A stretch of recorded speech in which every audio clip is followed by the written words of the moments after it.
Bonjour. 18. Sans encombre. Nous ajuster à la volonté de Dieu permet de recevoir la lumière. Puis la joie s'installe et la paix devient une réalité constante. Le Seigneur a envoyé Jésus, son serviteur, porter la bonne nouvelle aux pauvres, annoncer aux prisonniers qu'ils sont libres.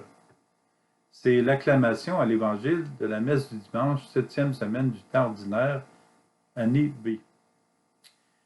Jésus nous réinvite dans une dignité d'enfant de Dieu, dans la pureté du cœur. Tout va mieux en Dieu. Le poids des sentiments passés et le souci du lendemain s'éloignent de notre conscience. Celui qui nous rend solides pour le Christ dans nos relations avec vous, celui qui nous a consacrés, c'est Dieu. Il a mis sa marque sur nous et il nous a fait une première avance sur ses dons. L'Esprit qui habite nos cœurs. Deuxième lettre de Paul aux Corinthiens, chapitre 1, verset 21. Le passé est un ombrage. Le futur est un mirage. Mais l'Esprit Saint habite notre cœur en ce moment. Vivre en Dieu améliore notre vie. Accueillir l'Esprit Saint dans notre cœur conduit à la joie dans l'amour de Dieu.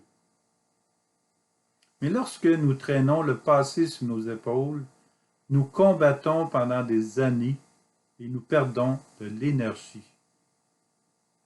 Et quand nous souffrons d'anxiété pour l'avenir, nous cherchons l'impossible durant des heures, des mois, voire des années, pendant que le temps passe.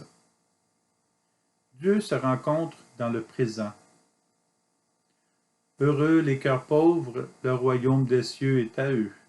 Matthieu chapitre 3, Matthieu chapitre 5, verset 3. Les pauvres de cœur, sans encombre, savent qu'ils peuvent compter sur Dieu. Ils reçoivent le nécessaire, ils détiennent la clé du royaume de Dieu.